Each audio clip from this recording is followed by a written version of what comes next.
The man was about to be sent to prison, yet he looked unusually calm. Perfect 8-pack abs and sharp V-lines. What stood before them was a flawless body. His fierce gaze was enough to send chills down anyone's spine. But the guards weren't afraid at all. They blasted him with high-pressure water without hesitation, then casually sprinkled sulfur powder all over him. At this moment, Jason had no choice but to swallow his anger. He didn't dare resist in any way. Soon, he was thrown into a cell. The moment he placed his prison uniform on the bed, a cellmate greeted him with a friendly, flying kiss. Facing the vicious looks around him, Jason said nothing. Just as the guards outside were about to leave, the noise inside the cell caught their attention. They assumed Jason was about to get beaten badly and walked over, ready to enjoy the show. But when they reached the cell door, they were stunned. Every inmate inside was sprawled on the floor. Jason simply said one thing: they slipped. The guards were completely shocked. The next morning, when Jason went to the cafeteria for breakfast, a bald man suddenly sat across from him and immediately tried to provoke him.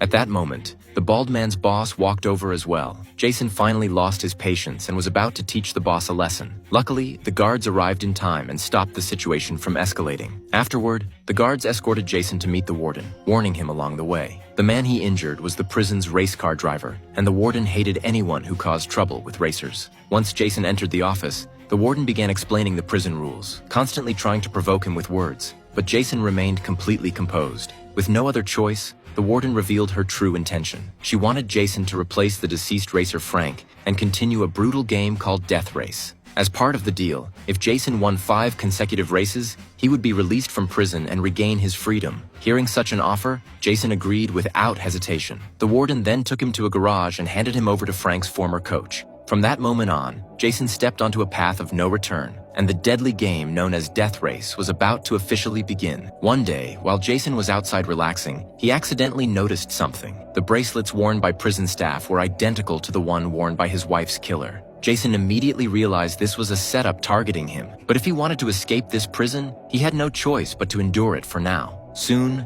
the day of the final race arrived. Jason still wore the painful mask, taking the place of the dead racer Frank. Jason entered the track, and the other drivers climbed into their cars. Then a bus drove in from inside the prison. Stepping out were stunningly beautiful women. They weren't there to watch the race. They were the navigators for the drivers. One woman dressed in black was Jason's navigator this time, Case. After getting into the car, the two exchanged friendly greetings. I'm Case. Frank. Funny, you don't sound like Frank. Noticing the confusion in Case's eyes, Jason offered no explanation. The moment the window closed, he decisively removed the fake mask, ready to race openly and without restraint. With a single order from the warden, this deadly game officially began.